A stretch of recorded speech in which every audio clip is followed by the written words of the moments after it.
Rot in jail, Mum, while we spend every dollar of your fortune. My son Ethan's voice echoed through the courtroom as the officer snapped the handcuffs around my wrists. The metal was cold, so cold it felt like it burned my skin. But nothing compared to the searing pain in my chest as I saw my own child laughing at me, celebrating my conviction as if it were the best day of his life. Brittany was glued to his arm, wearing that victorious smile she had perfected over the last few months. She leaned in close and whispered something in his ear. Ethan burst into laughter again, louder this time, making sure I could hear him from where I stood, shackled like a common criminal. The judge banged his gavel, demanding order, but it didn't matter anymore. The sentence had been read. 3 years in federal prison for financial fraud and embezzlement. Crimes I never committed. Crimes they had fabricated with false documents, bought testimonies, and a performance so convincing even the judge had swallowed it whole. Ethan and Brittany rose from their seats. He draped his arm over her shoulders, and together they strode toward the courtroom doors, with the arrogance of those who have just won a war. Brittany turned back one last time to look at me, and what I saw in her eyes chilled my blood. It wasn't just satisfaction, it was pure contempt. To her, I was nothing more than an obstacle that had finally been removed from the path. They walked out to celebrate their success. I watched them pass through the double doors, hand in hand, laughing. They were probably already planning how to spend my money. A fancy dinner at a steakhouse. Champagne. Maybe a trip to the Hamptons. My fortune, built over decades of hard work and sacrifice, was now in the hands of 2 people who hadn't worked an honest day in their lives. The deputy tugged my arm, forcing me to stand. My knees protested. At 70 years old, every sudden movement is torture, but I forced myself to maintain composure. I wouldn't give them the pleasure of seeing me crumble. Not here. Not in front of all these strangers who had already judged me without knowing the truth. As I was dragged toward the side exit of the courthouse, I heard the murmurs of the crowd. Some looked at me with pity, others with disgust. An older woman who had been a friend of my late husband looked away when our eyes met. The shame was almost heavier than the handcuffs. The hallway to the processing area smelled of cheap disinfectant and desperation. My shoes squeaked against the worn linoleum floor as the officer silently guided me. Other convicted people passed in the opposite direction, some crying, others with lost looks, all sharing that same expression of absolute defeat. But I wasn't defeated, not yet. We reached a small, windowless waiting room with peeling cream-coloured walls and plastic chairs bolted to the floor. An older correctional officer sat behind a metal desk, reviewing papers with the slowness of someone who has done the same thing for decades. He looked up when we entered. Officer Frank Miller read the badge on his chest. His face was weathered, full of deep wrinkles that spoke of a hard life. His eyes were tired, but not cruel. There was a softness in them that contrasted with the surroundings. His uniform was impeccable, carefully pressed, as if that small display of dignity was the only thing keeping him sane in this place. The escorting officer exchanged a few words with Frank, handed him a folder with my documents, and then left. The door closed with a final sound that reverberated in my ears. I was left alone with the old correctional officer. Frank opened the folder and began to review the papers in silence. I sat on one of the plastic chairs, feeling every one of my 70 years in my joints. The handcuffs were still on my wrists, the metal now warm from contact with my skin. I looked down, trying to process everything that had just happened. My own son had sent me to prison.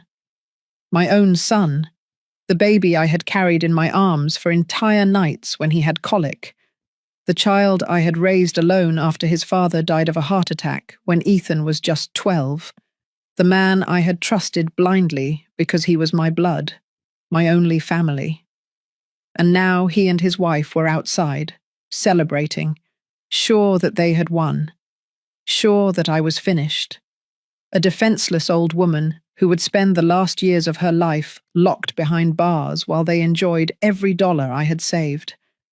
But they didn't know one thing, something crucial, something that would change everything.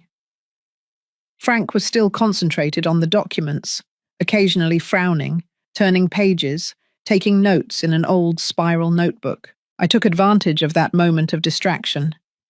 Carefully, with the subtlety that only comes from years of being invisible to others, I slipped my right hand toward the inner pocket of my tweed jacket.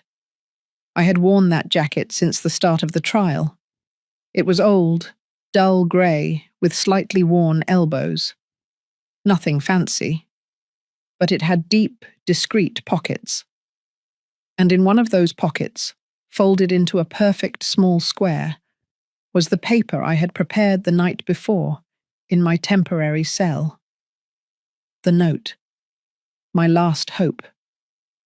My fingers trembled as I slowly pulled it out, millimetre by millimetre, making sure not to make any noise that would draw Frank's attention.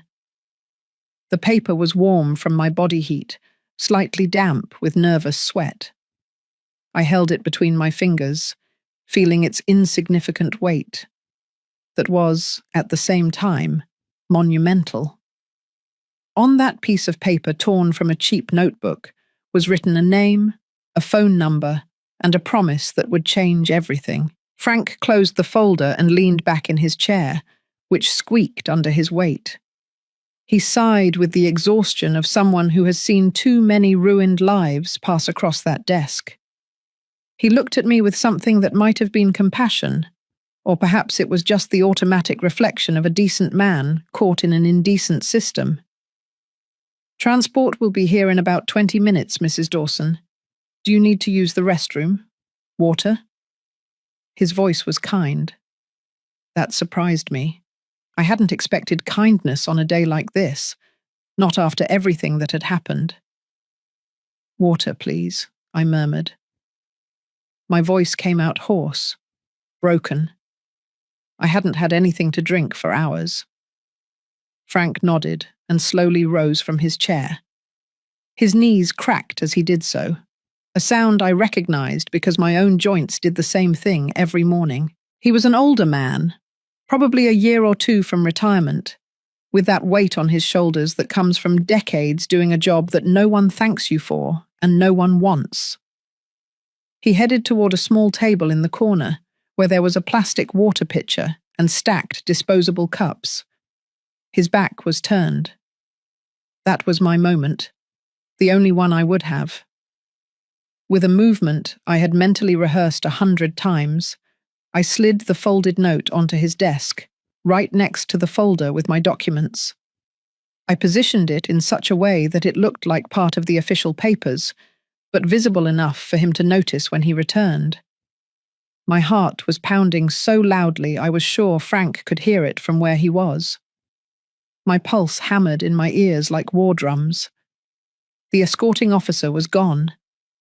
Ethan and Brittany were outside, celebrating. And Frank still had his back to me, filling a cup with water that trembled slightly from the weight of his own tired hands. He returned with the cup and extended it to me.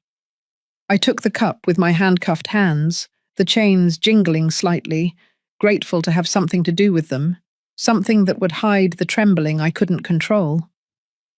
I drank slowly, even though every cell in my body screamed to swallow it all in one gulp. The water was lukewarm, with that plastic taste that cheap things have, but it was the most delicious thing I had tasted in days. Frank sat down again, and his gaze immediately fell on the note. I saw the exact moment he registered it. His eyes narrowed, confused. He remained still for a second, looking at the paper as if it had appeared by magic. Then, carefully as if it might explode, he picked it up between his fingers. I continued to drink water, pretending not to notice anything, but watching him out of the corner of my eye. Every muscle in my body was tense. Everything depended on this moment, on how he reacted, whether he believed me or thought I was a desperate old woman inventing fantasies. Frank slowly unfolded the note. His hands were large, rough, with scars and calluses that spoke of a youth spent working with them. I read every micro-expression on his face as his eyes scanned the words I had written with a trembling hand the night before. I saw his eyebrows arch. I saw his mouth open slightly, forming a small O of surprise. I saw the exact moment the confusion morphed into absolute shock. The note read, "My son does not know who my new husband is. Call Robert Sterling at this number. Tell him his wife has been arrested. In exchange for this help, you will receive a home and a new life for your family."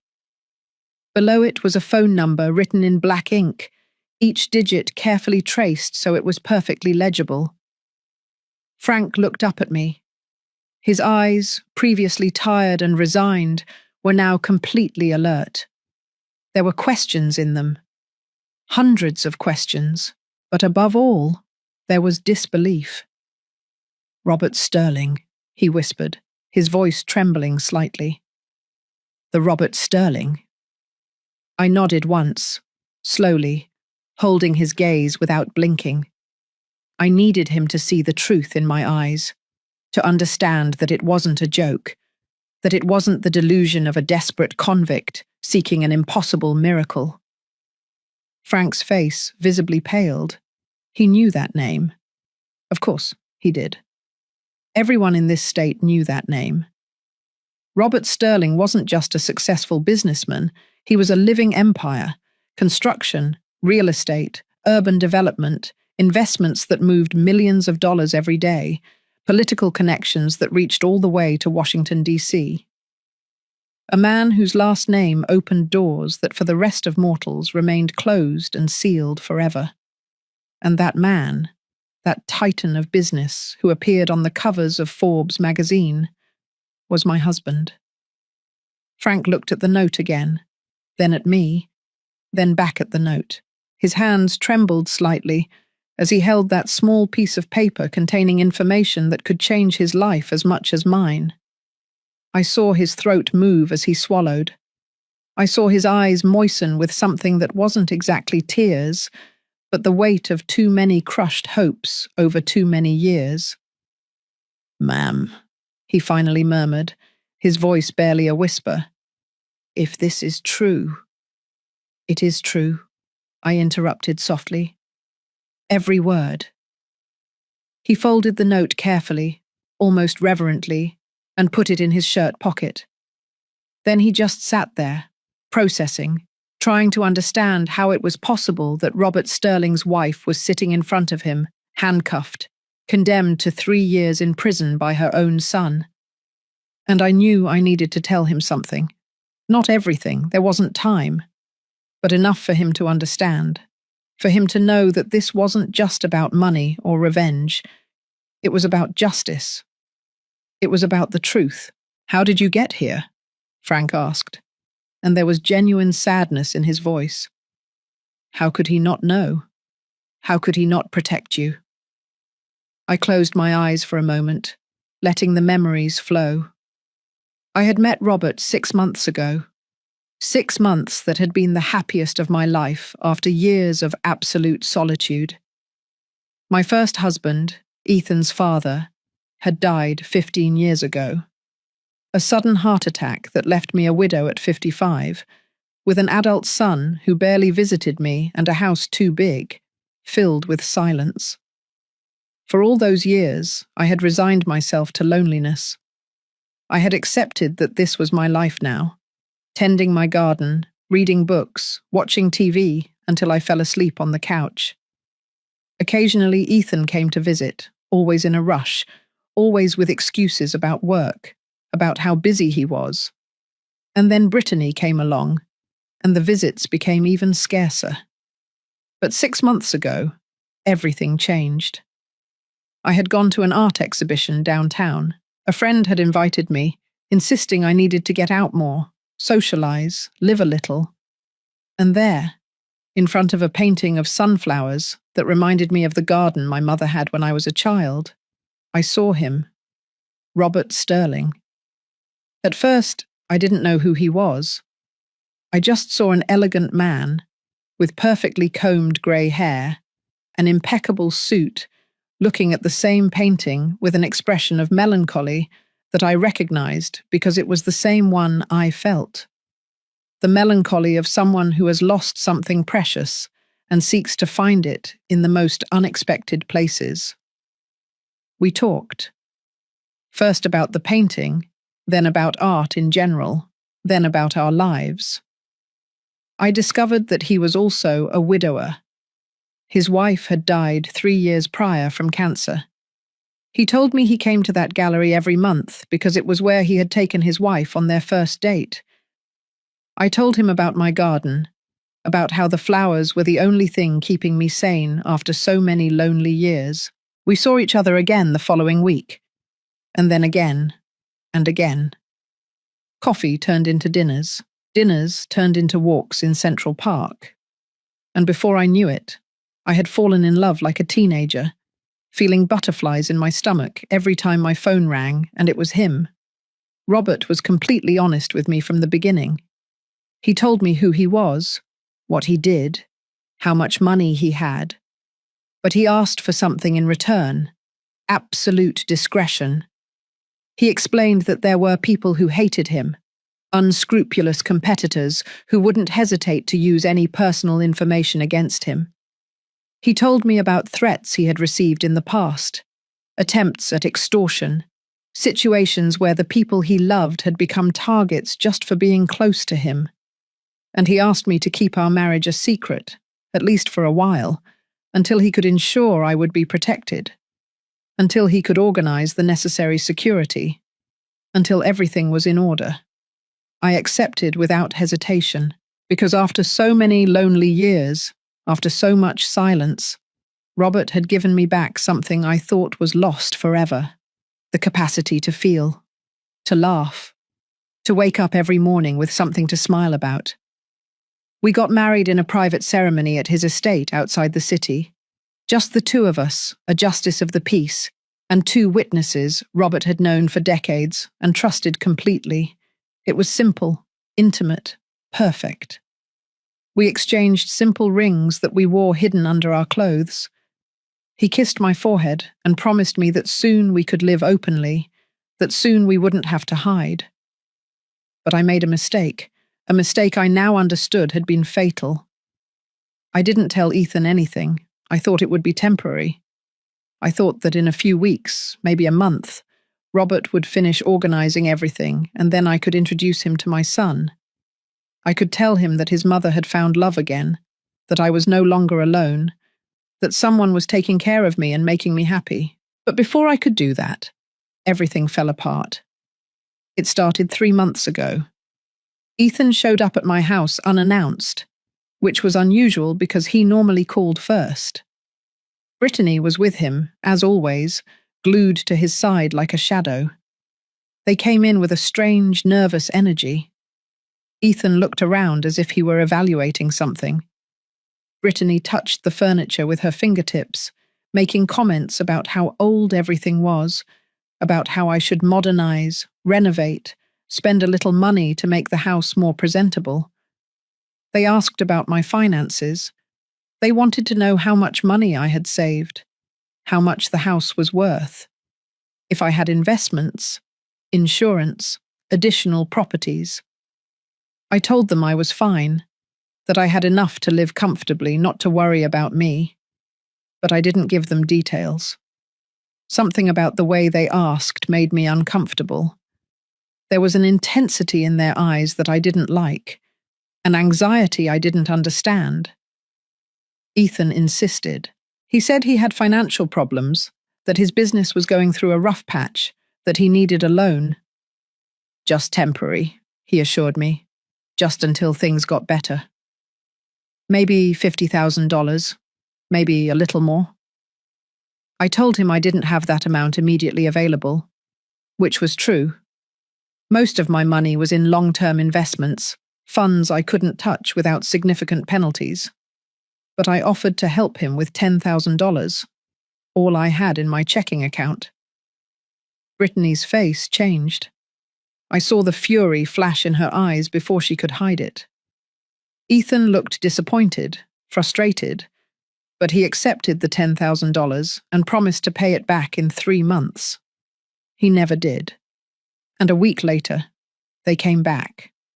This time with more urgency. They needed more. $20,000. It was an emergency, an investment opportunity they couldn't miss. They begged me.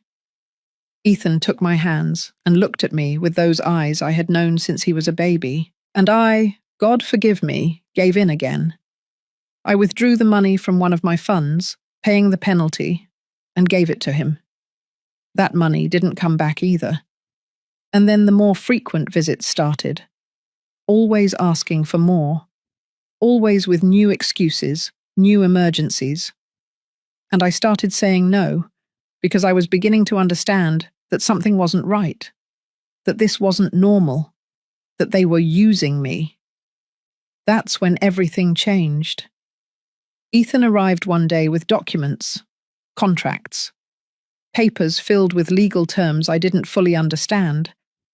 He told me he needed me to sign them, that it was just a formality, a reorganization of family assets to protect me from taxes, from legal complications in case something happened to me. I told him I wanted a lawyer to review them first, and that's when I saw something in my son's eyes that I had never seen before. Something dark, something dangerous. "Don't you trust me, Mum?" he asked, and there was venom in his voice. "I'm your son, your only family. Are you going to let me down because of your paranoia?" Brittany intervened, with that sweet voice she used when she wanted to manipulate. She talked about how hard it had been for Ethan to grow up without a father, about how I was all he had, about how he only wanted to protect me, to make sure my future was secure. And I, God help me, signed. I signed because he was my son, because despite everything, despite the distance that had grown between us, despite the fact that Brittany had changed him in ways I didn't like, he was still my boy, the baby I had carried, the child I had raised alone after his father died. I couldn't believe he would hurt me, but I was wrong. 2 weeks later, I received the notification. A lawsuit. My own son was suing me for fraud, for misappropriation of family funds, for forgery. The same documents I had signed out of trust were now being used as evidence against me. Ethan had manipulated everything. He had altered the papers after I signed them. He had created a story where I had stolen money from joint accounts we supposedly had, where I had forged his signature on transactions, where I had acted as a criminal who took advantage of her own son's trust. I hired a lawyer, the best I could afford with what I had left. But Ethan had been meticulous. He had false witnesses, bank documents that looked legitimate, emails I supposedly sent, even though I never wrote them. It was a perfect conspiracy. And the worst part was that Robert knew nothing. He was out of the country the whole time, managing business in Europe. We talked on the phone, but I didn't want to worry him with my problems. I thought I could solve it alone. I thought the truth would come out and everything would be fine. How stupid I was. The trial was a nightmare. My lawyer did what he could, but the evidence against me was overwhelming. Ethan cried on the stand, acting like the devastated son betrayed by his own mother. Brittany testified with fake tears rolling down her cheeks, talking about how I had always been controlling with money, about how I had threatened to disinherit Ethan if he didn't do what I wanted. And the jury bought it all. Guilty. 3 years in prison. Robert returned to the country the day before the sentencing, but by then it was too late. I didn't have time to contact him, to explain, to ask for help. I was quickly moved from the courtroom to the processing room, and now I was here, telling fragments of this nightmare to a correctional officer who held in his pocket the only hope I had left. "My son thinks he won," I told Frank, and my voice was stronger now, firmer. "He and his wife believe they are going to take all my money, my house, everything I built over the years. But they don't know Robert exists. They don't know he's going to find out what they did. And when he does—" I didn't finish the sentence. I didn't need to. Frank understood. He took the note out of his pocket again and read it a third time, as if he needed to make sure the words were still the same. "A house," he murmured. "You can really give me a house?" "Robert can," I corrected him. "And he will. He is a man of his word. If you tell him I asked for this, if you explain the situation, he will reward you. He has properties all over the state, houses he maintains for investment. He can give you one. He can give you more than that. He can change your life." Frank closed his eyes. I saw a single tear roll down his weathered cheek. When he opened them again, he had made a decision. "I have a daughter," he said softly. "Livia. She's 26 with 2 young kids. My son-in-law abandoned them last year, left without a trace. She lives with me and my wife in a 2-bedroom apartment we can barely afford. The kids sleep in the living room. My wife is sick. She needs expensive medication that our insurance doesn't fully cover. I work double shifts just to keep our heads above water." His voice broke. "If you're telling me the truth, if there's even a chance that this is real, I'll make that call. Because my family needs a miracle as much as you do." I held his gaze.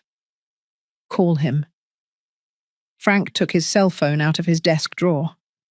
It was an old model, with a scratched screen and a case worn from use. His hands trembled as he dialed the number I had written on the note. I saw him hesitate for a second, his finger suspended over the call button, as if in that last moment the reality of what he was doing hit him with full force.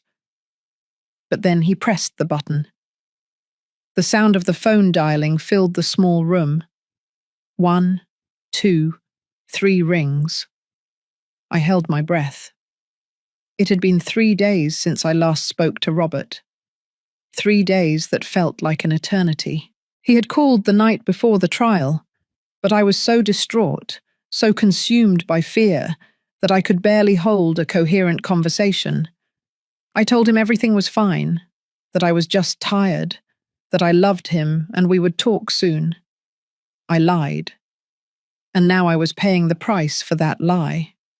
The 4th ring, the 5th. Frank looked at me with worry, as if he thought no one would answer, that this was a cruel fantasy of a desperate woman. But then the line connected. "Sterling." Robert's voice was crisp, professional. It was his business tone, the one he used when he was in the middle of important meetings or delicate negotiations. Frank almost dropped the phone. He cleared his throat, trying to find his voice. "Mr. Sterling, my name is Frank Miller. I'm a correctional officer at the County Justice Center. I'm calling because—" He paused, looking at me for confirmation. I nodded. "Because your wife asked me to contact you." The silence on the other end of the line was absolute, so complete that for a moment I thought the call had been cut off.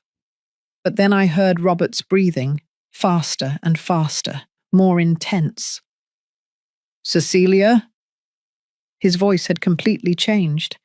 He was no longer the cold, calculating businessman. He was a scared man. "What happened to Cecilia?" "Mr. Miller, she was arrested, convicted.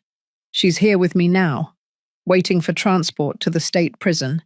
She gave me this number and asked me to call you. She says you are her husband." "Arrested?" The word came out like a roar. "Why the hell did no one inform me? When did this happen? Where is she now?" Frank passed the phone to me. My handcuffed hands made it difficult to hold, but I managed. When I heard Robert's voice, so familiar, so loved, something inside me broke. The tears I had been holding back for days, for weeks, finally welled up. Robert, my voice was barely a choked whisper. Robert, I'm so sorry. I should have told you. I should have told you everything from the start. Cecilia, my love, what is going on? Speak slowly. Where are you? Who arrested you? Why? Ethan, I said, and my son's name came out like poison from my lips. He accused me of fraud, forged documents, lied in court. They sentenced me to 3 years. Robert, 3 years. Silence again. But this time it was different. It was the calm before the storm. When Robert spoke again, his voice was dangerously calm, controlled, but I could hear the fury boiling just beneath the surface. Your son did this. Your own son sent you to prison. He and his wife, Brittany, they planned everything. They wanted my money, my house. They thought I was alone, that no one would protect me. They don't know you exist, Robert. They don't know anything about us. Where exactly are you right now? At the County Justice Centre, processing room. They're going to transfer me in less than 15 minutes. They are not transferring you anywhere, Robert said, and his tone left no room for discussion. Put the officer back on the phone. I handed the phone back to Frank. He took it with trembling hands and put it to his ear. Mr. Sterling? Robert's voice was so loud I could hear it from where I was sitting. Listen to me very carefully. My wife is not getting on that transport. She is going to stay exactly where she is until I arrive with my legal team. Do you understand me?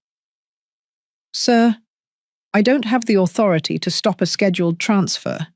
There are protocols, procedures that... I'm going to tell you something, Mr. Miller. In less than 5 minutes, Judge Hamilton Richards is going to receive an emergency call requesting a temporary suspension of the sentence based on procedural irregularities. In less than 10 minutes, you will have a signed order stopping any transfer of prisoner Cecilia Dawson until the case is reviewed. And if anything happens to my wife before I get there, if anyone moves her a single inch from where she is now, I will personally ensure that every person involved in this disaster loses their job and faces legal consequences. Have I been clear enough? Frank had completely paled.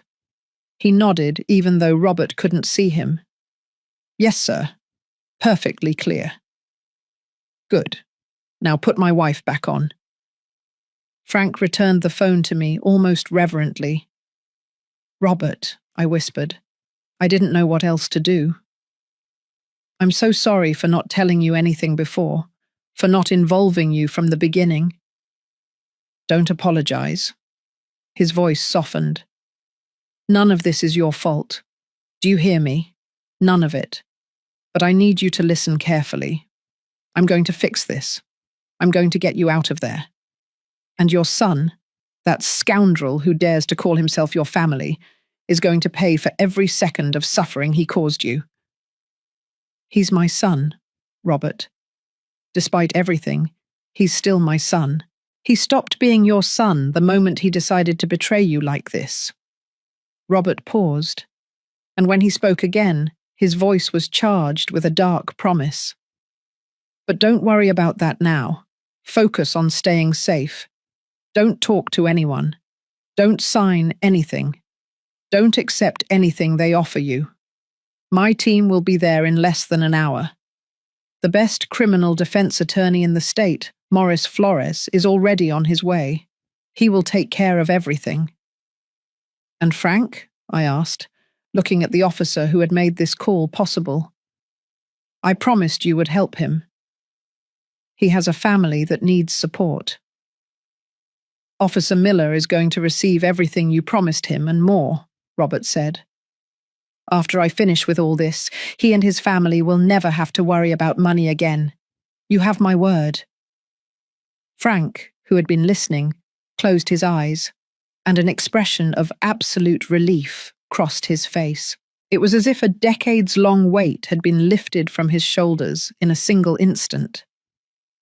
"I love you," I told Robert, feeling that the words were insufficient to express what I felt.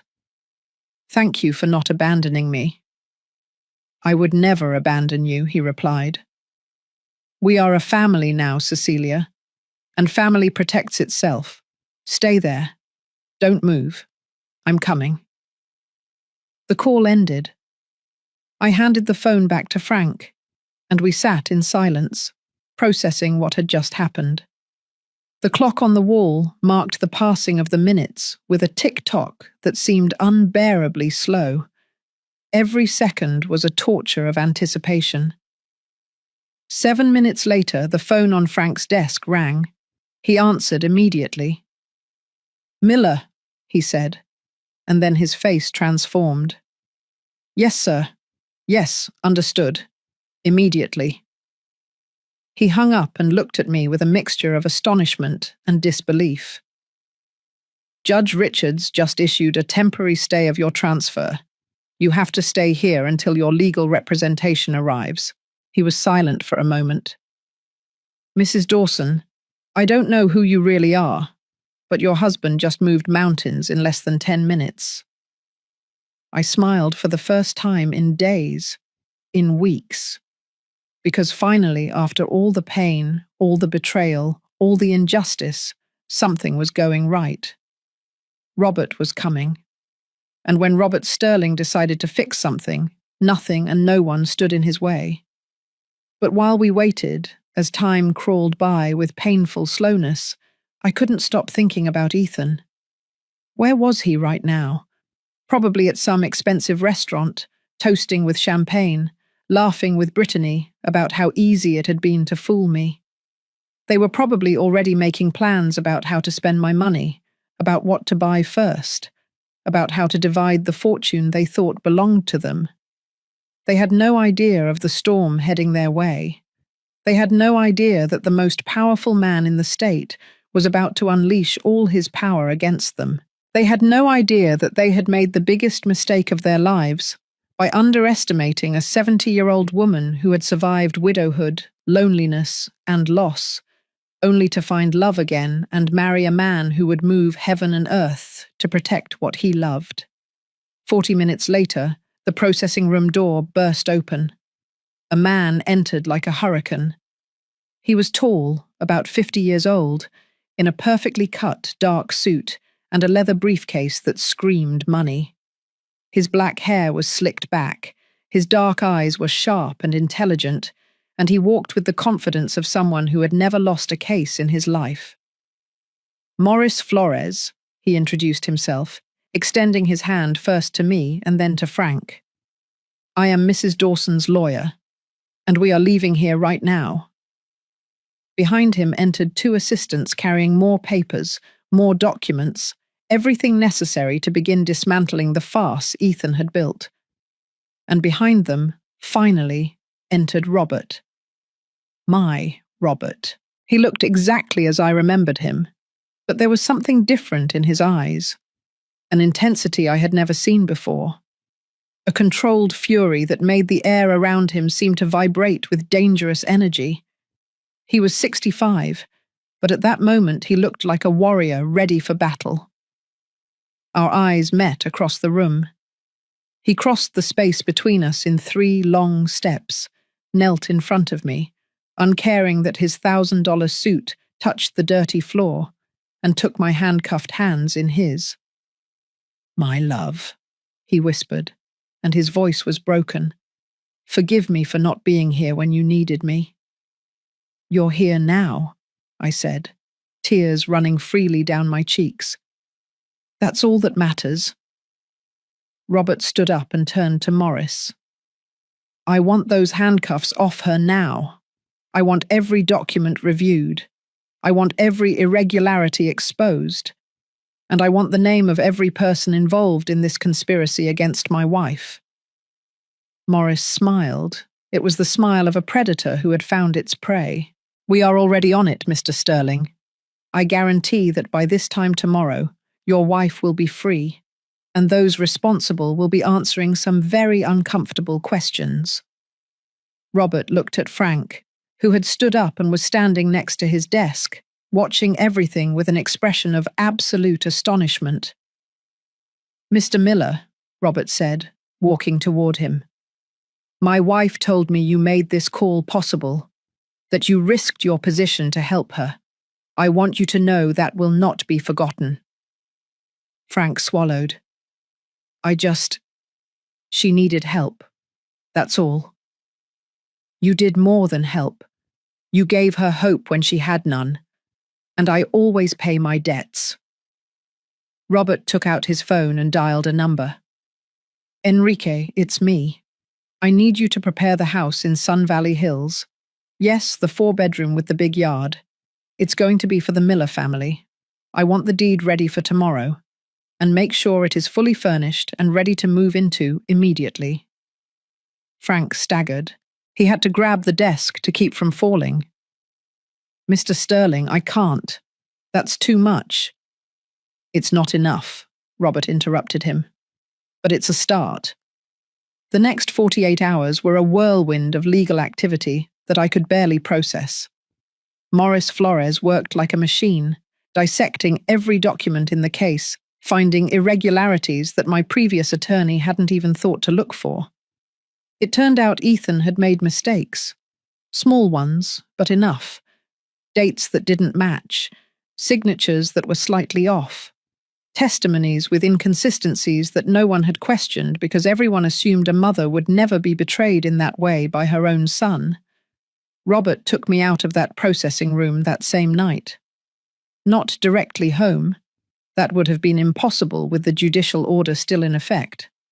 But to house arrest at one of his properties while the emergency appeal was processed. The house was a mansion on the outskirts of the city, surrounded by perfectly manicured gardens and a high wall that guaranteed absolute privacy. There was security at every corner. Men in dark suits and earpieces guarding every entrance, every exit. Robert was taking no chances. He explained that once Ethan found out what was happening, he might try anything to stop it. And Robert wanted to be prepared for any eventuality. That first night in the mansion, after the lawyers left and we were finally alone, Robert held me for hours. He didn't say much. He just held me while I cried years of pent-up pain. The pain of having been betrayed by my own blood. The pain of having been so blind, so trusting, so foolish. "You are not foolish," Robert said when I finally expressed those thoughts aloud. "You are a mother who loved her son. There is nothing foolish about that." "I loved him," I whispered against his chest. "God help me, I still love him. And that kills me, I know." Robert pulled me away slightly so he could look into my eyes. "And that's why we are going to do this the right way. Not for revenge, although God knows it's deserved, but for justice, for the truth, so everyone knows you did nothing wrong." The next morning, Morris arrived with news. He had found something big. One of the witnesses who had testified against me in the trial, an accountant who had supposedly reviewed my finances and found irregularities, was willing to talk, to tell the truth. Because it turned out Ethan hadn't paid him what he promised, and now the accountant was furious and scared of being dragged down too when everything unraveled. His name was William Perry, a nervous man in his 40s, looking like someone who hadn't slept well in weeks. Maurice brought him to the mansion that afternoon, accompanied by a notary and recording equipment. We were going to document every word. William could barely look me in the eyes as he sat in the living room that Robert had converted into a makeshift legal operations center. There were papers everywhere, open laptops, phones ringing constantly. It was as if an entire law firm had been transplanted into this house. "Mrs. Dawson," William began, his voice trembling. "I didn't know it would go this far. You have to believe me. When Ethan hired me, he told me he just needed some documents reviewed, some numbers adjusted for a tax matter. He paid me $5,000 up front and promised another $20,000 when everything was over. "And what exactly did you do?" Morris asked, his voice calm but with a dangerous edge. "I fabricated financial reports. I created transactions that never existed. I made it look like Mrs. Dawson had been moving large sums of money from joint accounts with Ethan into personal accounts. But none of that was real. It was all fabricated on my computer." "And the withdrawals I supposedly made?" I asked, feeling bile rise in my throat. "The $150,000 that the prosecutor said I stole from my own son." "They never existed," William admitted, tears now running down his face. "Ethan gave me access to old bank accounts that were already closed. I altered the statements to show recent activity. I changed dates. I invented transaction numbers. Anyone with forensic accounting knowledge would have detected the fraud in minutes. But your lawyer never requested an independent audit." "Because I couldn't afford it," I said bitterly. "Ethan made sure to freeze my assets so fast I barely had money for the public defender." Maurice was furiously taking notes. Robert, who had been listening from a corner of the room with his arms crossed, finally spoke. "Was Brittany involved in this? Ethan's wife?" William nodded vigorously. "She was the one who initially contacted me.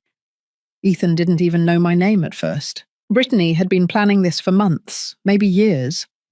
She showed me documents. She explained exactly what she needed me to do. It was her plan from the start. Ethan just followed her orders." That hit me harder than I expected. A part of me had wanted to believe my son was also a victim here, that Brittany had manipulated him, poisoned his mind against me. But hearing that he had actively participated, that he had followed her orders so willingly, was like a direct stab to the heart.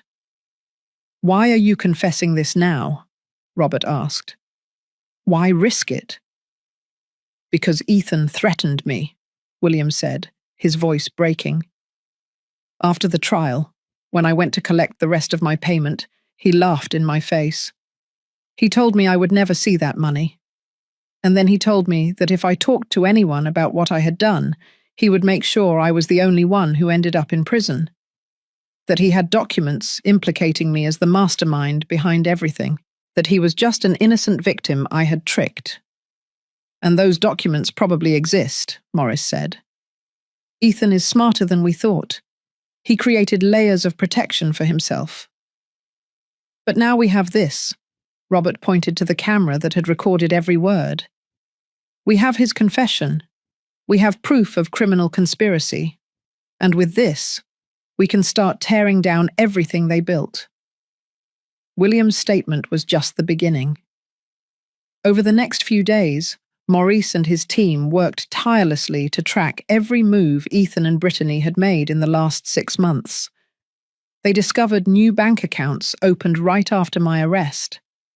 Large transfers scheduled to execute the day after I was sent to prison. They had even already contacted a real estate agent to put my house up for sale. My house. The place where I had raised Ethan, where his father had died, where every corner held a memory of 30 years of family life, and they were going to sell it without a second thought, without an ounce of remorse. But what shattered me the most was what we discovered a week after my temporary release. It turned out Ethan had a son from a previous marriage he had kept secret. An 8-year-old boy named Matthew who lived with his mother in another city, and Brittany, in her infinite cruelty, had been feeding that child lies about me. She had told Matthew that his grandmother was a criminal, a thief, a bad woman who had tried to steal his dad's money, that because of me, his dad couldn't send them as much money as before, that I was the reason he couldn't have the things he wanted. We discovered this when Matthew's mother, a woman named Tatiana Reynolds, contacted us directly. She had seen the news. Because yes, by this point the press had begun covering the story. Robert Sterling's wife, unjustly jailed by her own son, was the kind of scandal that sold papers. Tatiana came to see us, bringing Matthew with her. He was a beautiful boy, with Ethan's eyes, but with a sweetness on his face that my son had lost a long time ago. When he saw me, Matthew hid behind his mother, scared, as if I were a monster. "I'm so sorry," Tatiana said, her eyes full of tears. "I didn't know Brittany was telling him those things. Ethan barely visits us, and when he does, she's always with him, controlling every conversation. I thought she was just being protective, but now I understand she was manipulating everything." I knelt in front of Matthew, keeping my distance so as not to scare him more. "Hello, Matthew. My name is Cecilia. I'm your grandmother. I know they told you bad things about me, but none of that is true. I would never hurt your dad. I love him, even now, even after everything." Matthew looked at me with those big, innocent eyes. "You're not bad." "No, honey, I'm not." "Then why does Dad say you are?" I didn't have an answer for that. How do you explain to an 8-year-old child that his father is a liar? That his father conspired to send his own mother to prison for money? I couldn't. I wasn't going to destroy the image he had of Ethan, no matter what my son had done to me. "Sometimes adults make mistakes," I finally said. "Big mistakes. And your dad made a very big one. But that doesn't mean he doesn't love you." "Okay?"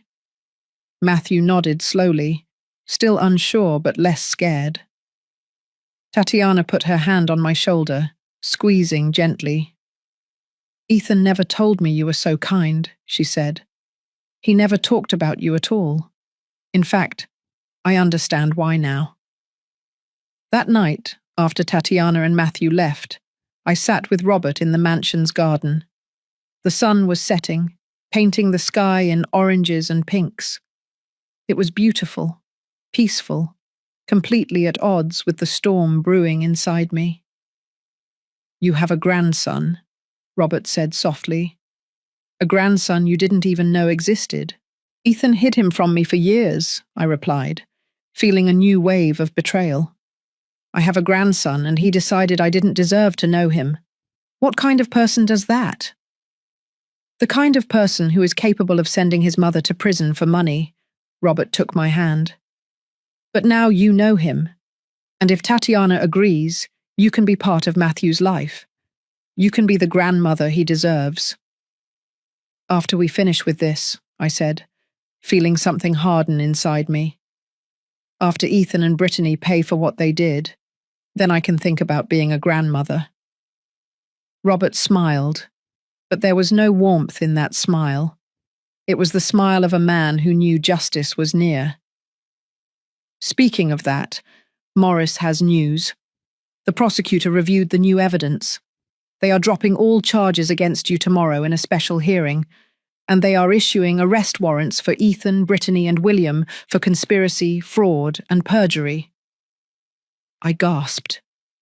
"Tomorrow?" "Tomorrow," Robert confirmed. "And there's Chabelle.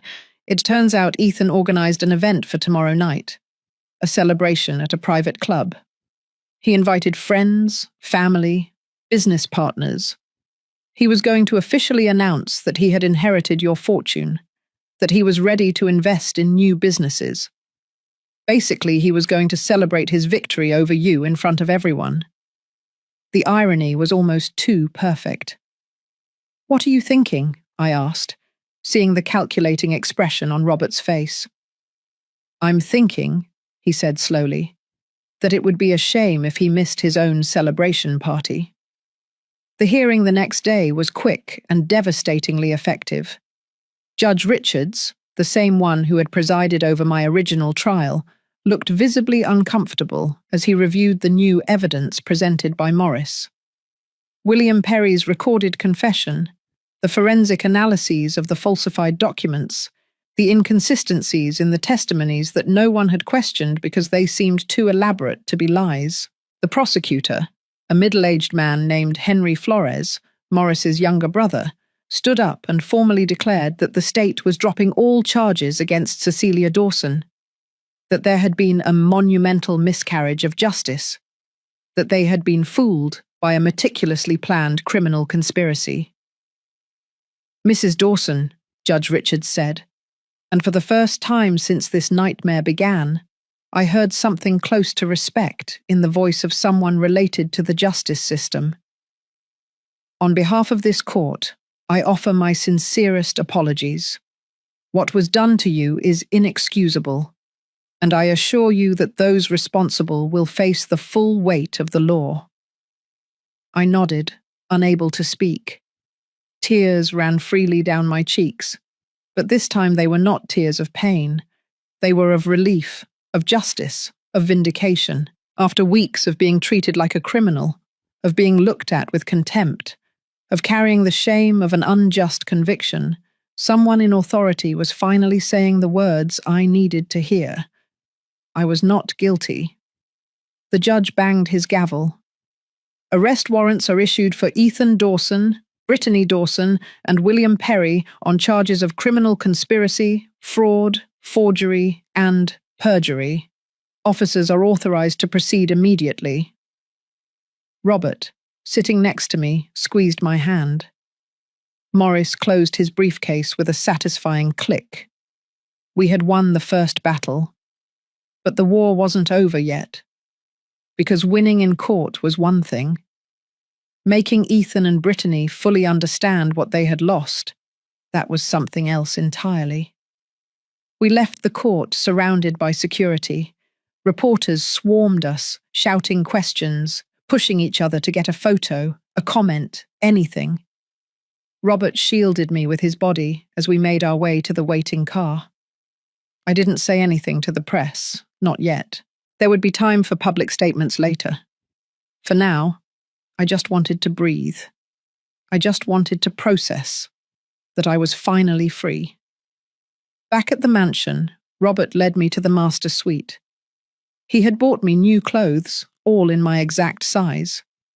Elegant dresses, comfortable but beautiful shoes, everything a woman would need to feel human again after weeks of humiliation. He had prepared a bath with aromatic salts, candles, soft music. "Rest," he told me, kissing my forehead. "You have to be ready for tonight." Tonight, Ethan's celebration. The event where he planned to boast of his victory, of the fortune he had stolen, of the bright future he thought awaited him. He had no idea that at that moment, arrest warrants with his name on them were being processed, that police officers were preparing to execute them, that his perfect world was about to crumble in front of everyone. Robert had arranged things so that the arrests would not take place until after the event. He wanted Ethan to have his imagined moment of glory.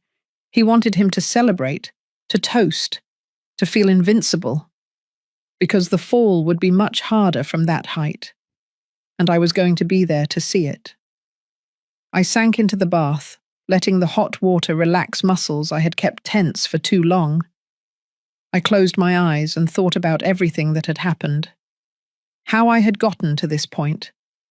A 70-year-old woman who had lost everything only to discover she had more strength than she ever imagined, more resources, more allies, and a husband who would move heaven and earth to protect her. After the bath, I found a dress laid out on the bed. It was elegant, but not flashy. Deep burgundy, long-sleeved, falling just below the knees. Perfect for a woman my age, sophisticated without trying to look younger than I was. It was accompanied by a simple pearl necklace and low-heeled shoes I knew I could wear for hours without pain. I dressed slowly, taking my time. I carefully applied makeup, covering the marks of the past few weeks. The dark circles, the pallor, the traces of stress that had aged my face more than any calendar year could do.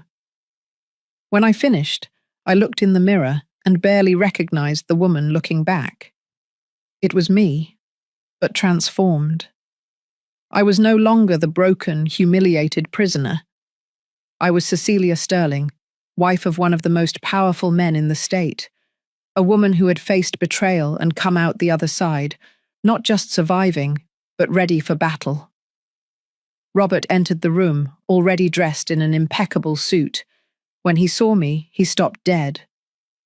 "You are beautiful," he said, and there was genuine astonishment in his voice. "Absolutely beautiful." "I feel like a warrior preparing for battle," I admitted.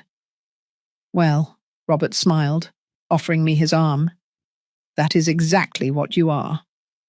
The private club where Ethan had organized his celebration was in the heart of the city. It was an exclusive place, one of those where you need connections just to get a reservation. Of course, Robert was a founding member. He had invested in the place when it opened 10 years ago, which meant we had full access, no questions asked, no problems. We arrived just as the event was at its peak. Cars were lined up at the entrance, valets rushing back and forth. Well-dressed people were coming and going, laughing, drinking champagne even before entering the building. It was the kind of scene that screamed success, money, celebration. Robert instructed the chauffeur to park in a discreet location where we could see the entrance but not be easily seen ourselves. He wanted to know exactly who was inside before making our grand entrance. He wanted the perfect moment. "Are you sure you want to do this?" Robert asked, taking my hand. "We can still leave. Let the police handle everything. You don't have to face him this way." I looked toward the building, toward the bright lights, toward the laughter I could hear even from here. Somewhere in there was Ethan, my son, the child I had carried, fed, raised, the man who had betrayed me in the cruelest way possible. "I need to do this," I said firmly. "I need him to see me. I need him to know he didn't win, that he was never going to win." Robert nodded. He knew there was no changing my mind. He took out his phone and sent a quick message. Seconds later, he received a reply. "Maurice is inside," he reported. "Says Ethan is in the center of everything, showing off. Brittany is by his side, wearing a dress that probably cost what most people earn in a month. They are serving $500 a bottle champagne. Your money, of course." Of course. My money paying for their fake celebration. The irony was almost poetic. "There's more," Robert continued, reading another message. "Ethan just made an announcement. Says he's launching a new investment firm, that he has $2 million in seed capital and is looking for partners." He was literally trying to recruit investors using my stolen fortune. $2 million. I didn't even have that much liquid money. There were savings, investments, properties, but not $2 million in cash. Which meant he was lying again, making promises he couldn't keep, deceiving more people, expanding his web of lies. "It's time," I said, opening the car door before he could change his mind. Robert got out on his side and came to my side, offering me his arm. Together we walked toward the entrance. The valet immediately recognized us, his eyes widening in surprise. "Mr. Sterling, Mrs. Sterling, good evening. We didn't know you were attending this event." "It's a surprise," Robert said, with a smile that didn't reach his eyes. "We prefer it to remain that way for the moment." The valet nodded quickly and opened the door for us. The music hit us first, followed by the sound of laughter, overlapping conversations, the clinking of glasses. The ballroom was huge, decorated with excessive elegance. Lights hung from the ceiling, tables covered with immaculate white cloths, a full bar on one side and a dance floor on the other. And in the center of everything, surrounded by people, was Ethan. My son looked different from the last time I had seen him in court. He was wearing a new, clearly expensive suit. His hair was perfectly styled. He held a glass of champagne in one hand and gesticulated animatedly with the other, as he told some story that made those around him laugh. Brittany was stuck to his side, as always. Her dress was bright red, tight-fitting, with a neckline that left little to the imagination. Jewelry hung from her neck and wrists, probably also bought with my money. She smiled with that satisfied look she had perfected, the smile of someone who had gotten exactly what she wanted. We stood at the entrance, observing. No one had noticed us yet. Everyone's attention was focused on Ethan, on his celebration, on his moment of glory. Morris appeared by our side, emerging from the crowd. "Everything is ready," he whispered. "The police are outside, waiting for the signal. The moment you say the word, they come in and make the arrests." "Not yet," I replied. "I want him to see me first." Robert guided me further into the room. Some guests began to notice our presence. I saw their expressions change from confusion to recognition to absolute shock. Whispers began to spread like fire. "Robert Sterling is here, and the woman next to him, the woman who was supposed to be in prison, is also here." The murmuring grew louder. More people turned to look at us. Conversations stopped mid-sentence. And finally, inevitably, Ethan felt the change in the atmosphere. He stopped talking and looked around, trying to understand what had captured everyone's attention. His eyes met mine across the room. I saw the exact moment his brain processed what he was seeing. I saw the color drain from his face. I saw the champagne glass almost fall from his hand. I saw his mouth open in a small O of shock and disbelief. Brittany followed his gaze, and when she saw me, her face transformed into a mask of pure horror. The music was still playing, but now no one was dancing. Everyone was looking at us, at me, standing at the entrance in my elegant dress and my recovered composure. At Robert, by my side, with his imposing presence filling the room. And at Ethan and Brittany, in the center of everything, looking as if they had just seen a ghost. Because to them, that was exactly what I was. A ghost from the past they had tried to bury. A woman who was supposed to be locked up, defeated, destroyed. And instead, here I was. Free, powerful, and accompanied by the most influential man in the state. Ethan put his glass down on the nearest table with trembling hands. Brittany clung to his arm, her knuckles white from the force of her grip. I saw them exchange quick glances, panic growing on both their faces as they tried to understand how this was possible, what had gone wrong, how their perfect plan had failed. I started walking toward them. Robert stayed by my side, his presence a silent promise of protection. Morris followed a few steps behind. The crowd parted as we walked, creating a path directly to the center of the room, toward my son and his wife. The steps seemed eternal. Each one was a declaration. Each one said, "I survived." Each one said, "You didn't win." Each one said, "It's your turn to fall." We finally arrived in front of them. Ethan opened his mouth, tried to say something, but no sound came out. Brittany looked at him desperately, as if hoping he would fix this somehow, that he would find the magic words that would make this nightmare disappear. The silence in the room was absolute now. Even the music had been stopped by someone. All eyes were on us, waiting, wondering what would come next. "Hello, Ethan," I finally said, my voice calm, controlled, stronger than I had felt in years. "What a nice celebration. Too bad it won't end the way you expected." Ethan finally found his voice, although it came out trembling and broken. "Mom, what are you doing here? You were supposed to—" "You shouldn't be in prison," I finished for him. "Yes, I know. I was supposed to be locked up for 3 years while you and your charming wife enjoyed my money, while you celebrated your victory, while you erased me from your lives as if I had never existed.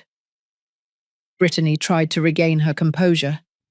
She straightened her shoulders, lifted her chin, trying to project that false confidence she used as armor. I don't know what you're talking about. This is a private event. You weren't invited. You should leave before we call security. Robert let out a short, humorless laugh. Security? Please try it. This club is 40% owned by me. The security here answers to me before anyone else. Brittany's face paled further. Her eyes darted back and forth, looking for an exit, a way to escape this situation she clearly hadn't anticipated. Who the hell are you? Ethan demanded, looking at Robert with a mixture of fear and defiance. What do you have to do with all this? I am Robert Sterling, my husband said, and I saw recognition hit Ethan like a physical punch. And I'm your mother's husband, the man you never bothered to ask about, the man whose existence would have made you reconsider every one of your stupid plans. The murmurs in the room turned into audible exclamations. Everyone knew Robert Sterling's name. Everyone knew what that meant. And now everyone understood that Ethan Dawson had made the biggest mistake of his life by betraying that man's wife. It's not possible, Ethan whispered, but his voice lacked conviction. You're not married. You never said anything about starting over after years of widowhood. You're right. I didn't tell you, I interrupted. Because you barely visited me, Ethan. Because when you did, you only came to ask for money. Because you stopped being my son long before you decided to send me to prison. The tears threatened to fall, but I forced myself to hold them back. Not here, not in front of him. I had already cried enough for this man who was once my baby. Morris stepped forward, taking out his phone. Mr. Dawson, Mrs. Dawson, I should inform you that this morning, in a special hearing, all charges against Cecilia Dawson were dropped. Judge Richards issued arrest warrants against the two of you and William Perry for criminal conspiracy, fraud, forgery, and perjury. Brittany gasped. Her hand flew to her throat, as if she couldn't breathe. Ethan staggered, having to grab the table behind him to keep from falling. That's ridiculous, he gasped. They can't. They don't have proof of... We have William Perry's full confession, Morris continued, his voice cold and professional. Video recorded, under oath, with a notary present. He explained in detail how you hired him to falsify financial documents, how you created non-existent transactions, how you manipulated everything to incriminate an innocent woman. He's lying, Brittany screamed, her composure finally crumbling. He's framing us to save himself. No one is going to believe the word of a corrupt accountant over ours. We also have forensic analysis, Morris added. Experts examined every document presented in the original trial. They discovered digital alterations, manipulated dates, forged signatures. We have technical evidence that cannot be refuted by convenient stories. Ethan began to back away, dragging Brittany with him. His eyes desperately searched for the exits of the room. But Robert had been meticulous. There were security guards blocking every door, discreet but impossible to pass. And there's more, I continued, taking one step closer to my son. We discovered the bank accounts you opened immediately after my arrest. We saw the scheduled transfers. We found the emails with the real estate agent about selling my house. We have every piece of evidence that shows exactly what you planned to do once I was out of the way. We also spoke with Tatiana, Robert added. Matthew's mother, your son, Ethan, the grandson you hid from your mother for years. She told us how Brittany has been filling the boy's head with lies about Cecilia, how you tried to poison an innocent child against his own grandmother. That was the last straw for me. To think of Matthew, that beautiful, innocent child, being used as a pawn in Brittany's cruel game, filled me with a rage I didn't know I could feel. "How could you?" I asked Ethan, my voice finally breaking. "How could you do all this? I'm your mother. I gave you everything. I sacrificed everything for you after your father died. I worked 2 jobs so you could go to a good school. I stayed up all night when you were sick. I defended you when no one else would. And this is how you repay me, destroying my life for money you didn't even desperately need." "You were always controlling," Ethan spat out suddenly, his fear transforming into defensive rage. "Always wanting to know everything, control everything. You never let me live my own life. This money was mine by right. I'm your only son. It should have been mine from the start." "Then you should have asked for it like a civilized adult," Robert said, "instead of conspiring like a cowardly criminal." Morris lifted his phone and typed a quick message. Seconds later, the ballroom doors opened. Police officers entered, moving with purpose toward the center of the room, toward where Ethan and Brittany were trapped. "Ethan Dawson, Brittany Dawson," one of the officers announced. "You are under arrest on charges of criminal conspiracy, fraud, forgery, and perjury. You have the right to remain silent." The rest was lost in the chaos that erupted. Brittany began screaming, trying to pull away as the officer tried to handcuff her. Ethan simply stood there, motionless, as if his brain had finally accepted that this was real, that there was no escape, that he had completely lost. The guests watched in horror and fascination. Some took out their phones, recording everything. This would be on the news, in minutes, on social media, everywhere. The public, humiliating fall of Ethan Dawson, the man who had tried to destroy his own mother. As the officers dragged them toward the exit, Ethan looked at me one last time. I waited to see remorse. I waited to see something that indicated the son I knew was still in there somewhere. But all I saw was hatred. Pure, undiluted hatred. And in that moment, I understood that the son I loved had died a long time ago, that the man in front of me was a stranger who shared my blood, but none of my values. "Goodbye, Ethan," I whispered as he disappeared through the doors. The days after the arrest were a media whirlwind I hadn't expected. My face was on every newspaper, every newscast. The story had all the elements the press loves: family betrayal, a dramatic twist, a clear villain, and a victim who became a victor. But what the reporters didn't know, what no one knew yet, was that this was far from over.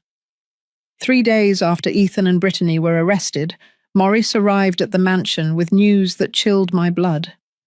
He had discovered something while reviewing more documents, something none of us had anticipated. "Mrs. Sterling," he said, his expression grave as he spread papers on the dining room table. "We found something else, something that completely changes the situation." Robert and I leaned in to see the documents. They were deeds, legal papers full of jargon I could barely understand. But there was one name I immediately recognized. My house. The house where I had lived for 30 years. "What is this?" I asked, feeling a knot form in my stomach.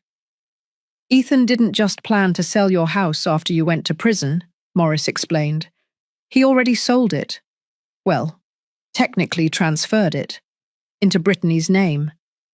2 weeks ago, before the final trial, he forged your signature on property transfer documents. The house is legally no longer yours." The room seemed to tilt. Robert held my arm, steadying me. "How is that possible?"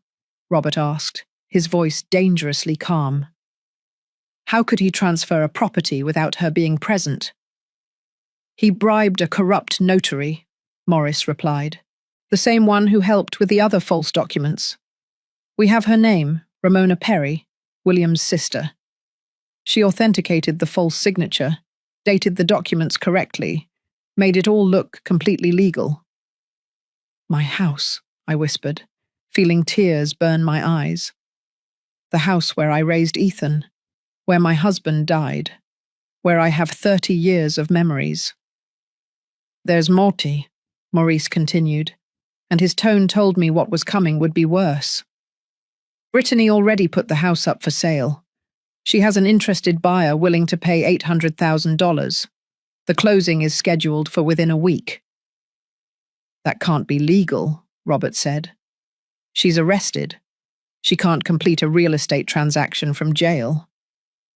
She posted bail this morning, Morris informed us. $500,000. We don't know where she got the money, but she got out 3 hours ago. Ethan is still inside because his bail is higher, $1 million, and apparently they don't have access to that amount. Where did Brittany get $500,000? I asked. I thought they had frozen all accounts related to the case. Maurice exchanged a look with Robert before answering. We believe she has an accomplice we haven't identified yet. Someone with significant resources who is helping her from the shadows. We are investigating, but so far we have no concrete evidence.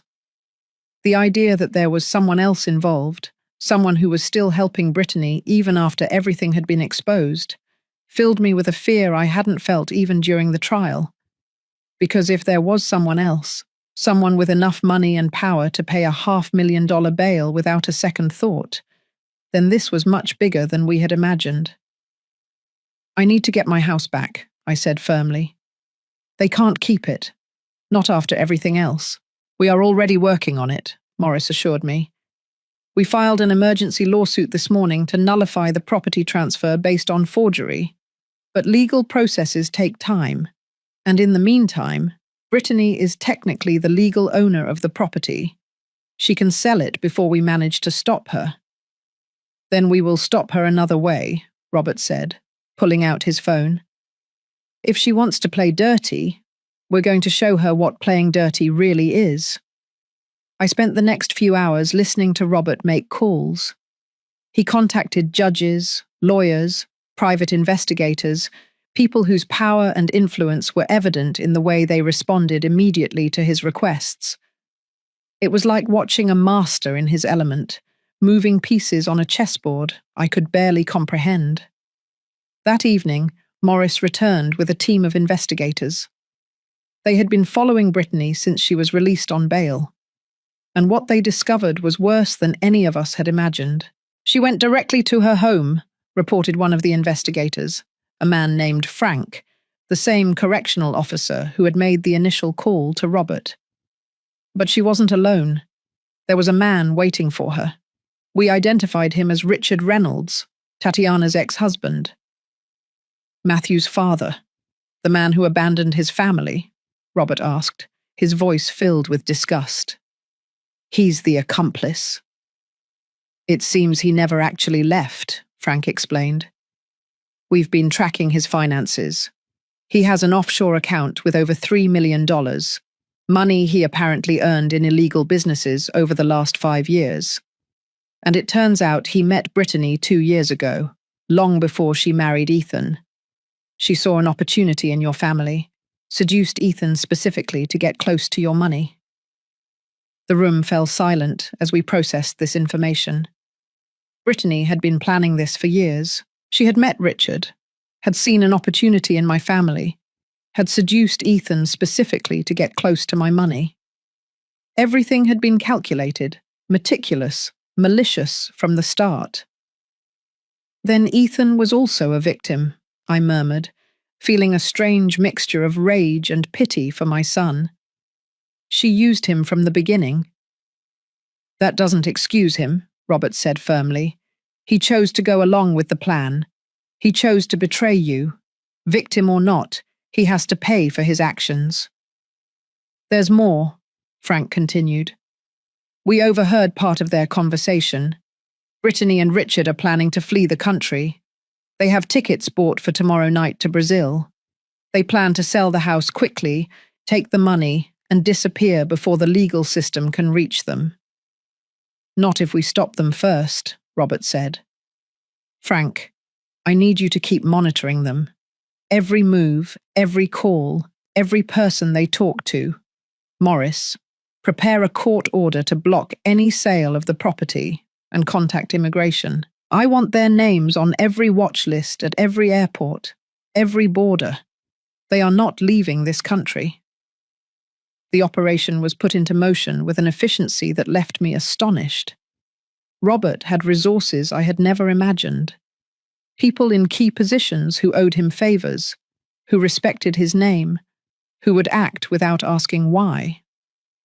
Within hours, we had 24-hour surveillance on my house, court orders being processed, and alerts at every exit point in the country. But I wanted more.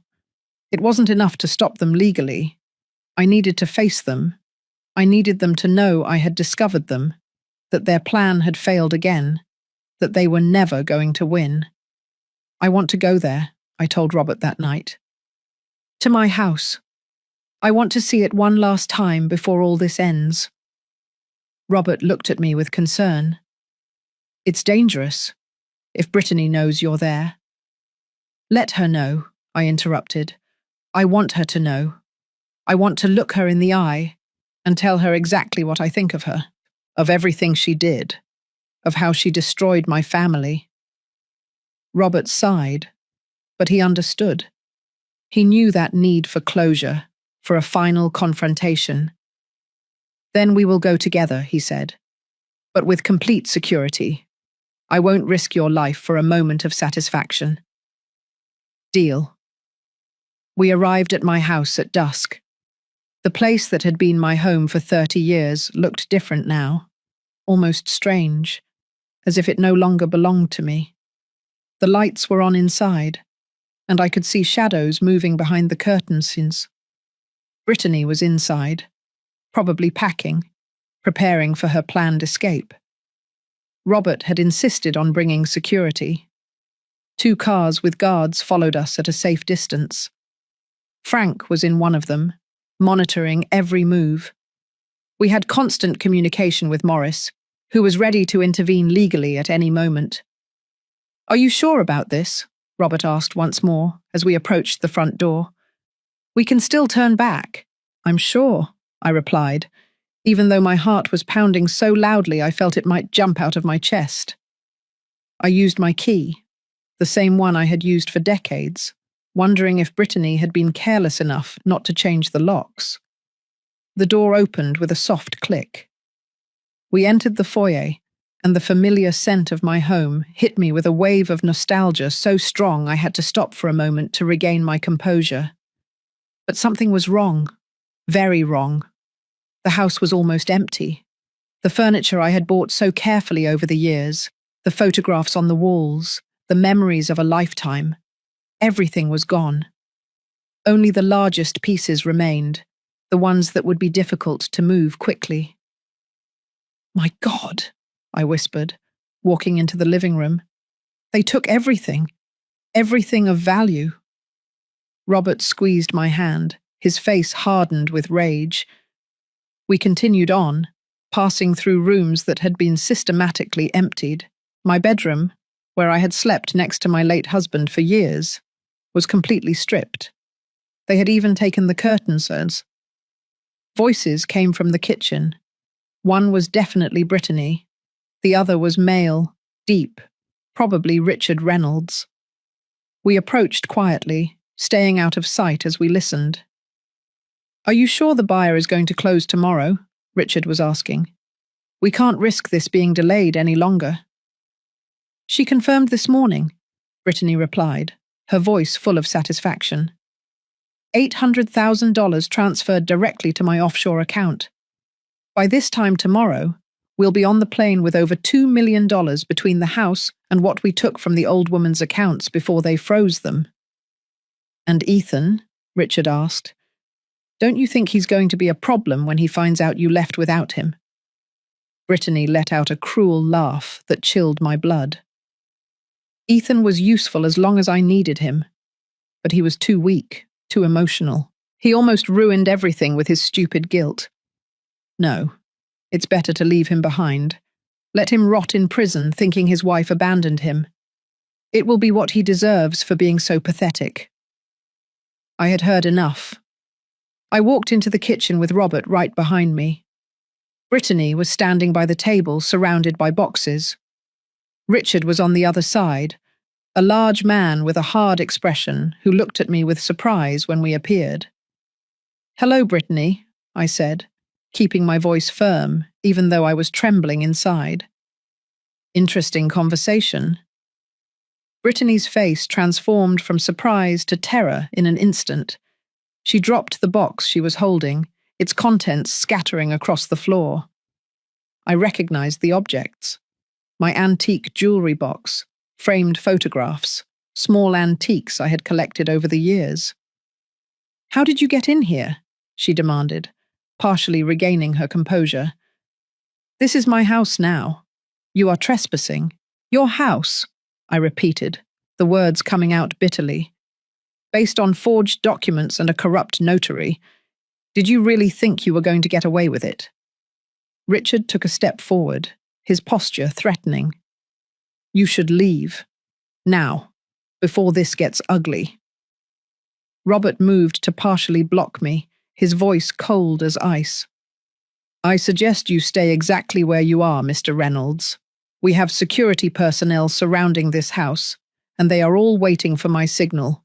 One wrong move, and this will end very badly for you." As if to emphasize the point, Frank appeared at the back kitchen door, followed by 2 security guards.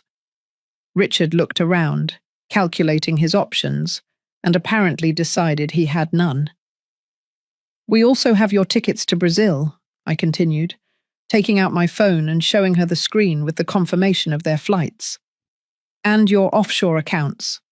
The $3 million you thought no one could track. Everything is being frozen right now by court order." The color drained from Brittany's face. Her eyes moved frantically, looking for an exit that didn't exist. "You can't prove any of this," she said weakly. "They are just accusations without evidence." "We have audio recordings of your conversation from 5 minutes ago," Robert said, "where you admitted to stealing $2 million and planning to flee the country, where you admitted to using Ethan and planning to abandon him in prison. I think that counts as sufficient evidence." "Furthermore," I added, feeling a dark satisfaction growing in my chest, "Ramona Perry, the notary you bribed, has already confessed everything. She faced losing her license and possible prison, so she decided to cooperate fully. We have documents, bank transfers, text messages. Everything is documented." Brittany slumped into a chair, all her arrogance evaporating. For the first time since I met her, I saw her as she really was, a scared con artist who had finally been caught. "Why?" I asked, needing to understand. "Why did you do all this? Was it really worth destroying a family, ruining lives, all for money?" Brittany looked at me with empty eyes. "Because people like you have everything effortlessly. Nice house, money saved, respect. While the rest of us have to fight for every penny. I saw an opportunity and I took it. That's all." "No," I said firmly. "I worked for everything I have. Years of sacrifice, saving every dollar, living modestly to have security in my old age. You just wanted to steal what you didn't earn." Sirens began to sound outside. Maurice had requested a police unit once we confirmed we had enough evidence for additional arrests. Officers entered moments later, with updated arrest warrants for Brittany and a new one for Richard on conspiracy and money laundering charges. As they handcuffed them, Brittany looked at me one last time. "Ethan really hated you, you know," she spat out with venom. "I didn't have to convince him of much. He wanted your money as much as I did." Her words hurt, but they no longer had the power to destroy me, because I knew the truth now. My son had chosen this path, and he would have to live with the consequences. "Goodbye, Brittany," I said as they took her out of my house. "I hope the money was worth it." When they were finally gone, I stood in my empty kitchen, surrounded by the remnants of my plundered life, and finally allowed the tears to flow. Robert hugged me, holding me as I cried for everything I had lost, for the family I would never have again, for the son I had loved and who was now lost forever. But I also cried with relief, because it was finally over. The nightmare was finally over. 6 months later, I was standing in the garden of my completely restored house. Robert had insisted on hiring the best restorers, decorators, and artisans to return my home to its original glory. Every piece of furniture Brittany had stolen had been replaced by something even more beautiful. The walls had been repainted, the floors polished until they shone. It was as if the house had been purified of all the darkness that had occurred within it. But the most important thing was who was with me in that garden. Matthew was running between the flowers I had planted especially for him, his laughter filling the air with a music I didn't know how much I had needed to hear. Tatiana was sitting on a patio chair, watching her son with a peaceful smile. She had finally found stability, a good job, and most importantly, she had completely removed Matthew from his father's toxic influence. Because Richard Reynolds was in prison, sentenced to 15 years for conspiracy, fraud, and money laundering, Brittany was serving 12 years in a federal prison, all her assets confiscated, all her accounts emptied to pay restitution. And Ethan, my son, was serving 8 years for his role in the conspiracy. The judge had been more lenient with Ethan than with the others, recognizing that he had been manipulated to some extent by Brittany, but he still had to pay for his actions. For the signatures he forged, for the documents he knowingly presented as false, for betraying his own mother in the cruelest way possible. I had tried to visit him in prison once, 2 months after his conviction. I thought that maybe, after everything that had happened, we could start some kind of healing process. But when I arrived at the visiting room and saw his face through the glass, all I found was bitterness and resentment. "You came to gloat," he had said through the visiting room phone, "to show me how well you're doing while I rot here." "I came to see if there was still anything left of the son I raised," I replied calmly. "But I see there isn't." "That son died when you decided to marry your millionaire and keep it a secret," he spat. "If you had told me the truth from the start, none of this would have happened."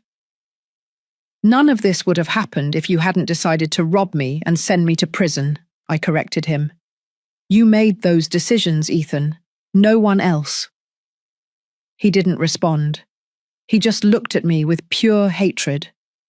And in that moment, I understood that there was no redemption here, no mutual forgiveness or reconciliation. My son was gone, replaced by this bitter stranger who blamed everyone but himself.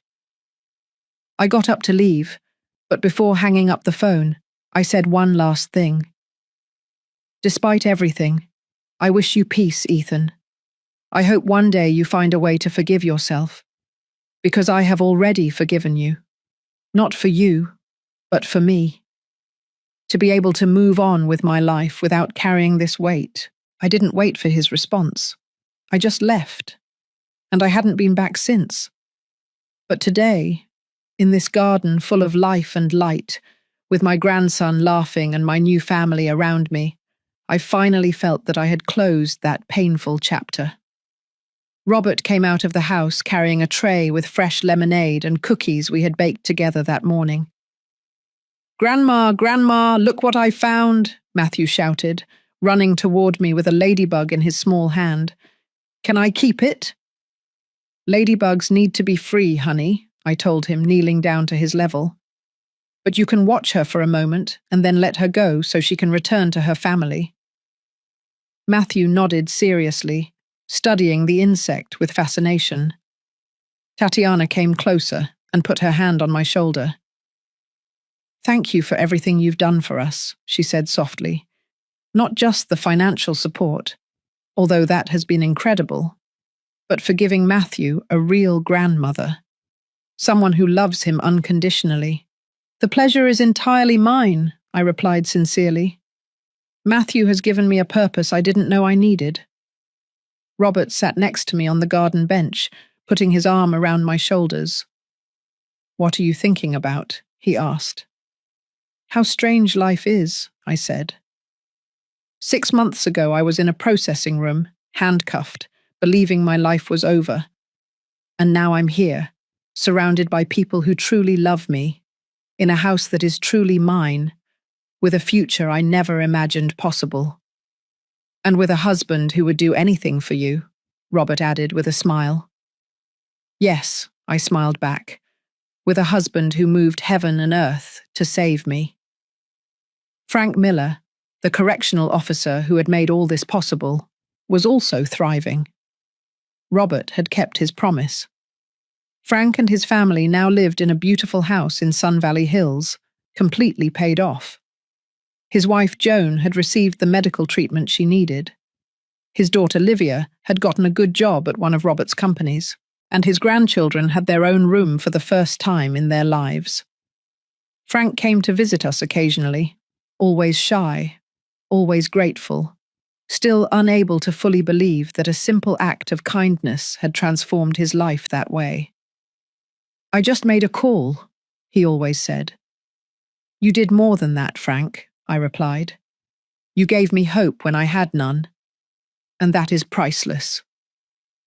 As the sun began to set over the garden, Matthew finally released his ladybug and ran to sit on my lap. Robert took my hand. Tatiana started preparing dinner in the kitchen, and for the first time in what seemed like decades, I felt something I had forgotten existed. Complete peace. It wasn't the ending I had imagined when I married Robert a year ago. It wasn't the family I had dreamed of having when Ethan was a baby in my arms. But it was my family now. A family built not by blood, but by choice, by kindness, by genuine love.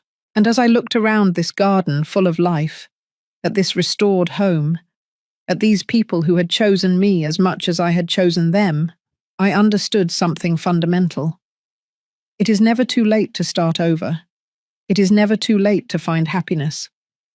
And it is never too late to learn that true family is not who shares your blood, but who chooses to stay by your side when everything falls apart. I am 70 years old. I have survived widowhood, betrayal, unjust incarceration, and the loss of my only son. But I have also found love again, met my grandson, and built a life worth living. And if there is one thing I have learned from all this, it is that women my age, women who have survived decades of life, who have faced loss and betrayal and pain, are stronger than anyone imagines. We deserve respect. We deserve dignity. And above all, we deserve justice. And when someone tries to take that away from us, we have every right to fight with every ounce of strength we have, because we are never too old to defend ourselves. We are never too weak to demand what is ours. And we are never, ever invisible, no matter how much the world tries to make us believe otherwise. This is my story.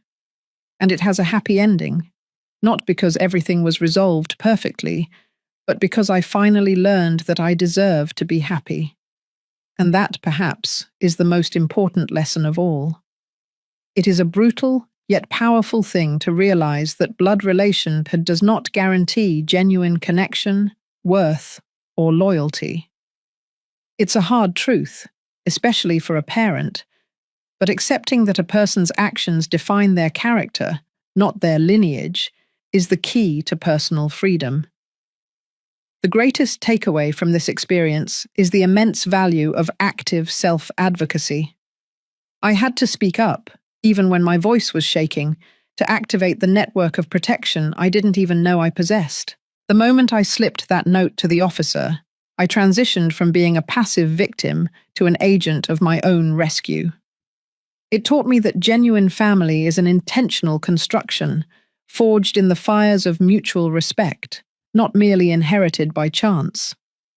The act of forgiving, even when the offender is unrepentant, is solely for the benefit of the person offering it, a crucial step in releasing the emotional chains that bind you to past pain and building an empowered future. True recovery is about reclaiming your narrative, finding joy and purpose in unexpected new beginnings, and realizing that your life is defined by the quality of the relationships you choose to cultivate rather than the ones that abandoned you.